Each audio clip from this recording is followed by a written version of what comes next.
चिराग और पशुपति पारस के बीच तेज हुआ टकराव। पशुपति ने बोला सीधा हमला। सड़क पर बोलने वाले अपनी औकात समझे, पशुपति की सीधी धमकी। हाजीपुर सीट को लेकर चिराग और पशुपति के बीच चल रहा है टकराव। चिराग पासवान और उनके चाचा पशुपति पारस के बीच हाजीपुर सीट को लेकर शुरू हुआ टकराव थमता नहीं दिख रहा है।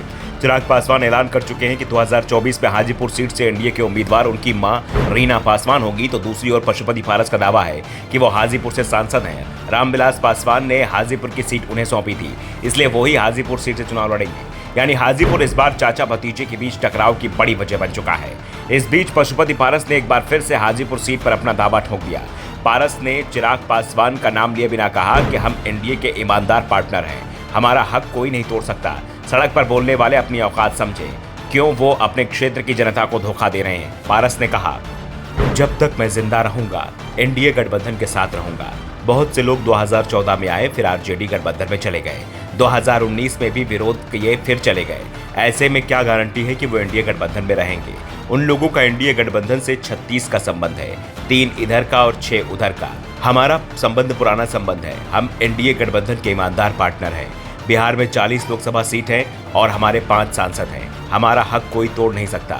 जिसको जितना बोलना है रोड पर बोलता रहे, अपनी औकात समझे, अपने गिरेबा में झांके। तुम जहां से सांसद हो, क्यों छोड़कर भाग रहे हो, क्यों वहां की जनता से धोखा कर रहे हो, ये विश्वासघात होगा।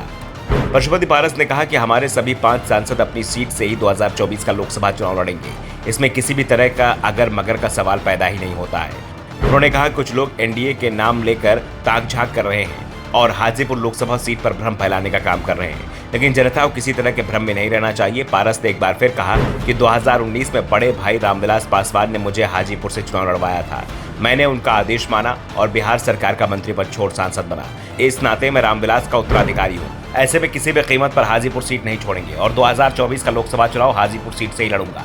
वैसे पशुपति पारस भले ही दावेदारी कर रहे हो कि हाजीपुर सीट से वो ही चुनाव लड़ेंगे और उनके सभी 5 सांसदों को भी एनडीए से मौका मिलेगा और वो सभी एलजेपी के पशुपति गुट से ही उम्मीदवार बनेंगे, तो दूसरी ओर चिराग पासवान की ओर से भी बीजेपी हाईकमान पर दबाव बनाया जा रहा है कि 2019 में एलजेपी को एनडीए से गठबंधन के दौरान जो 6 सीटें मिली थी वो सभी सीटें उन्हें सौंपी जाएंगी, जिसमें हाजीपुर की सीट भी शामिल है। और इसी पर बीजेपी बुरी तरह से फंसी हुई दिखाई दे रही है।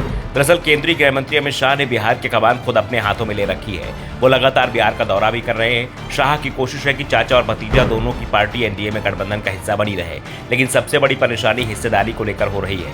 बीजेपी एलजेपी को 6 लोकसभा सीट के साथ 1 राज्यसभा की सीट देने को तैयार है, लेकिन चिंता इस बात की है कि ये सीट किसे दी जाए, क्योंकि चिराग और पशुपति दोनों ही ओर से इसे लेकर दावेदारी की जा रही है। वैसे संकेत मिल रहे हैं कि बीजेपी दोनों को ही 3-3 लोकसभा सीट दे सकती है, जबकि राजस्थान की सीट चिराग पासवान को सौंपी जा सकती है। लेकिन सबसे बड़ा पेच हाजीपुर सीट को लेकर फंसा हुआ है। हाजीपुर से छूटेगा तो समस्तीपुर पर अड़ जाएगा, क्योंकि हाजीपुर सीट तो पशुपति पारस अपने लिए मांग रहे हैं, तो समस्तीपुर की सीट से चिराग के भाई प्रिंस सांसद है जो पारस गुट के में हैं और पारस उनके लिए भी सीट तय करने की कोशिश कर रहे हैं। Bureau report, the such India.